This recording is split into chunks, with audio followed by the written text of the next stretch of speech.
আইন শৃঙ্খলা পরিস্থিতি এখন এমন, বিশেষ করে খুন যখন কোনো পরিবারে যখন হামলা হচ্ছে, পরিবার শুদ্ধ নিশ্চিহ্ন হচ্ছে। যখন কেউ আত্মঘাতী হচ্ছে, পুরো পরিবার নিয়ে শেষ। তেমন আর একটা ঘটনা বগুড়ায়, সেখানে প্রবাসীর স্ত্রী এবং কলেজ পড়ুয়া ছেলেকে কুপিয়ে হত্যা। বগুড়ার শিবগঞ্জ উপজেলার সাদুল্লাপুর বটতলা গ্রামে প্রবাসীর স্ত্রী এবং কলেজ পড়ুয়া ছেলেকে কুপিয়ে হত্যা করেছে দুর্বৃত্তরা। মঙ্গলবার সকালে নিজের বাড়ি থেকে তাদের লাশ উদ্ধার করেছে পুলিশ।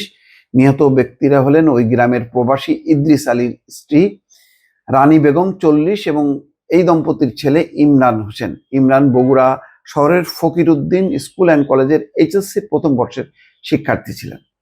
মৃত্যুর কারণ জানা যায়নি। দুর্বৃত্তরা রাতের বেলায় এই হামলা চালায় এবং হামলা চালায় তাদেরকে হত্যা করে। একটা মোটরসাইকেল ছিল, মোটরসাইকেল পাওয়া গেছে। কি কারণ এইরকম মর্মান্তিক একটা পরিস্থিতি, এটা এখনো পর্যন্ত উদ্ঘাটিত হয়নি। কিন্তু দেখেন, প্রায় প্রতিদিনই বাংলাদেশের কোনো না কোনো অঞ্চলে এই ধরনের পরিবার শুদ্ধ হত্যাকাণ্ড শিকার হচ্ছে, অথবা তারা আত্মহতি দিচ্ছে। পরিস্থিতি বুঝতে পারছেন দর্শক?